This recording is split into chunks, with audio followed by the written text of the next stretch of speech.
Tangled in Tuscany. Chapter 18. Storm Season. The wind changed by late afternoon. What had started as a hot, unmoving sky began to shift, clouds rolling in low and heavy over the hills. The light took on a strange, almost metallic cast, cooler than it should have been for summer, and quiet in a way that made the vineyard uneasy. Sophia stood beneath the old olive tree near the fermentation tanks, camera forgotten at her side, watching the way the leaves shivered in warning. Thunderstorms weren't rare in Tuscany this time of year, but something about this one felt personal. Maybe it was the weight in the air. Maybe it was the way Luca hadn't looked at her all day. Since Ava's visit, everything had tilted. Not suddenly, not violently, but enough to leave her unbalanced. They still crossed paths, near the bottling room, on the upper terrace, but the ease between them had vanished. He was polite, cordial, distant in a way that felt practiced. She could feel him pulling away, and what scared her most was how familiar that sensation had become. When the first low rumble of thunder rolled over the hills, Chiara called to the workers, telling them to wrap up early. Harvest prep could wait. Tools climbed, tarps were pulled, buckets disappeared inside. The air thickened with ozone, and the scent of crushed herbs from the wind slicing through the lower fields. Sophia ducked under the trellis near the courtyard and pulled her cardigan tight across her arms. She meant to head toward the guest house. She really did, but her feet turned left instead, down the gravel path that curved past the shed Alessia had once used for drying herbs. It was tucked into the hill just beyond the main vineyard rows, half stone, half wood, with a rusted latch and ivy crawling up the back wall. She slipped inside just as the first drops fell. The interior was dusky, the single high window too narrow to bring much light. But it was dry and quiet. Dust danced in the air. A wooden bench ran along the far wall beside an old grain sack and a coil of grapeline wire. Sophia sat, let the stillness wrap around her. Rain began to patter, soft at first, then faster, until it became a drumbeat overhead. She let out a breath she hadn't realized she was holding. There was something almost cinematic about it. The storm, the silence, the ache, and then the door creaked open. Luca stepped inside, rain streaking down his forearms, hair damp, jaw clenched like he'd been searching too hard or trying not to. "I saw you turn off the path," he said. "Didn't want you caught out here alone." Sophia nodded, swallowing. "I'm fine." He didn't move to sit. Just stood there in the doorway, letting the rain outline him in streaks of silver. For a moment, neither of them spoke. Then Sophia exhaled. "You've been avoiding me." Luca blinked. "Just once." "No, Luca." He sighed and closed the door behind him, shutting out the storm's crescendo. "I'm not avoiding you," he said. "I'm trying to think." "That's not exactly reassuring." "I didn't mean it like." He ran a hand through his hair. "You know it's not you I don't trust." She stood now, closing the distance between them by a few slow steps. "Then what is it?" He didn't answer right away. The sound of the rain filled the pause, thick and restless. "I heard your sister," he said finally. Sophia's heart kicked. She didn't mean. "I know," Luca said, voice low. "I know she's just protective, and she's not wrong. I am careful, guarded. You think I don't know that?"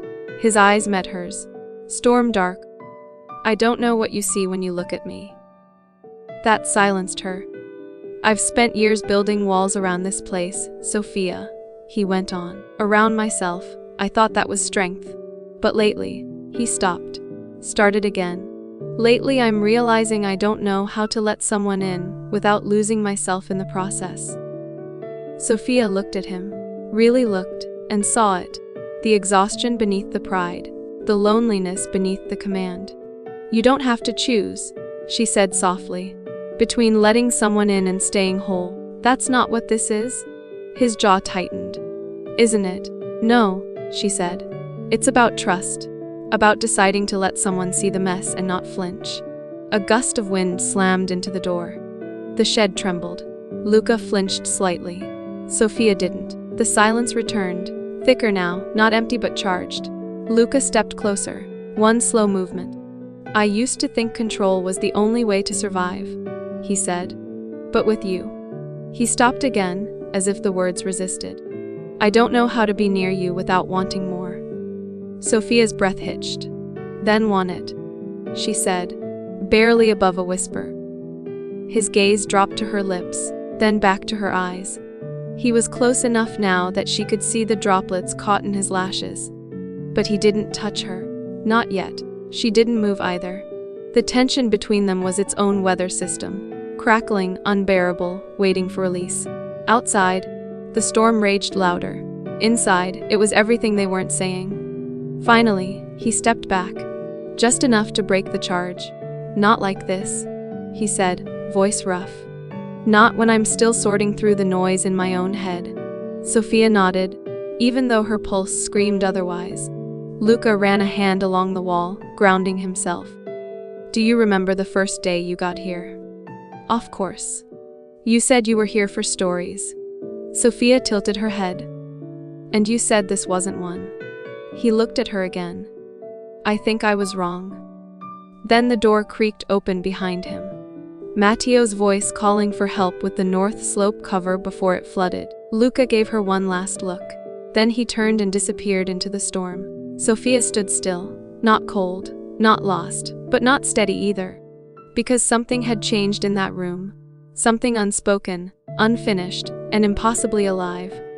And whatever came next would no longer be safe, it would be real. The storm was beginning to wane, but its aftermath lingered. Thick air, wet earth, the smell of thunder still clinging to the olive leaves.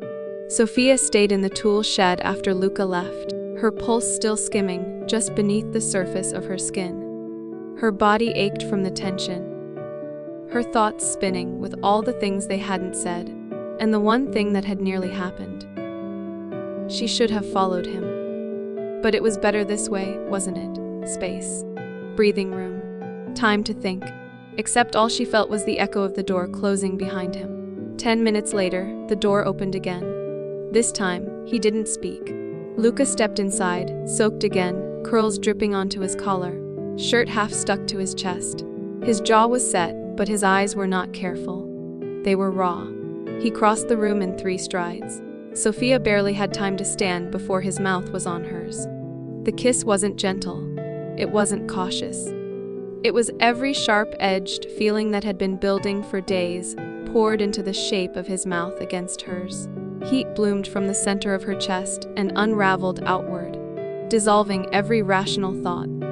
She clutched at his shirt, felt the slick warmth of rain-soaked fabric beneath her palms. He pressed her back against the wall, one arm braced beside her head, the other sliding around her waist like gravity. She kissed him like she'd been holding her breath for weeks. When they broke apart, it was only for the sake of air. His forehead touched hers. "I couldn't walk away," he said, voice husky. "I didn't want you to," she whispered. He kissed her again, slower now, but no less consuming. His hand found the hem of her cardigan, slid up beneath it until his fingers brushed the bare skin of her waist. She gasped into his mouth, the sensation electric. They moved without speaking. Sophia tugged his shirt loose, sliding her hands beneath the cotton. He was warm, rain-chilled and alive under her fingers. When she peeled the shirt over his head, her breath caught. The lean lines of his torso were familiar from memory, and yet completely new in the dim light. The scar on his side, the muscle curve of his shoulder, all of it. He touched her like he was mapping something sacred. Her collarbone, the slope of her shoulder, the hollow just beneath her ribs. They weren't rushed, and yet everything about them was urgent. He kissed her harder, hands lifting her onto the bench in a single movement that made her gasp. The rain still tapped softly on the shed's roof as they moved. Slow, urgent, reverent. His mouth found her collarbone, the swell of her chest, the soft space behind her ear that made her shiver. Clothes shifted, damp cotton and denim falling away with growing need. Her legs wrapped around his waist, drawing him in as the final layer of distance vanished. Skin to skin, breath to breath. He entered her with a groan that seemed to come from somewhere deeper than the storm. Like it had been building not for days, but years. She arched against him, lips parting, a soft cry escaping before he kissed her again to catch it. They moved slowly at first, testing, learning the rhythm of something more than just passion. It was aching and tender and raw, the kind of closeness that stripped them down to their names and fears and hearts. "Sophia," he whispered like a confession, "you feel like." "I know," she murmured, cupping his face. She gasped when he kissed down her neck, slow and reverent, when his hands slid up the backs of her thighs and pulled her closer. Her back met the old wooden wall, breath shallow, as he traced a line along her inner arm, then down to her hip. He paused, just for a moment. Their eyes met. No question. No hesitation. Just yes.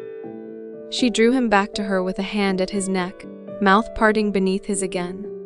They moved together like instinct, a rhythm born not from experience, but recognition. It built between them like thunder again, rising, crashing, breaking over them with the force of everything they'd held back. When they came undone, it was with a soft, gasping silence, like reverence, like breath after drowning. He stayed close, forehead pressed to hers, both of them trembling from more than the storm. Outside, the storm began to break apart, light returning in fragments. Inside, they found something just as fierce. The world narrowed to breath and skin.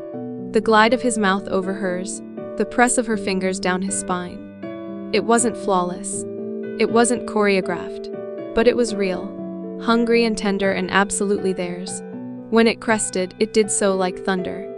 After, they stayed tangled on the bench, breathless, his arms around her, her face tucked into the curve of his shoulder. Neither spoke. The silence wasn't empty now. It pulsed with meaning. Outside, the rain had slowed to a hush, the air cooler, cleaner. Insects hummed. Somewhere in the fields, a bird called out. Sophia traced a lazy pattern across Luca's chest, her fingertips damp with sweat and leftover rain. He tilted his head to look at her. "What happens now?" She smiled, slow and sure. "We go back out. We get muddy, and after that..." She kissed the corner of his mouth. "We figure it out." Luca closed his eyes for a beat, exhaling something that felt like relief. They dressed slowly, helping each other with lingering touches and quiet smiles. When they stepped outside again, the sun had begun to pierce through the thinning clouds, rays streaking over the hills like forgiveness. They didn't hold hands, but they walked close, shoulder to shoulder, and neither looked away. Sophia exhaled. The silence wasn't heavy, it was full. When they reached the edge of the path near the house, she turned to him. "Will it be different tomorrow?" He didn't pretend to misunderstand. He tucked a strand of hair behind her ear. "I hope not." And for now, that was enough. They parted at the garden gate. Not because they wanted to, but because something about the moment was already perfect. And neither of them wanted to break it just yet.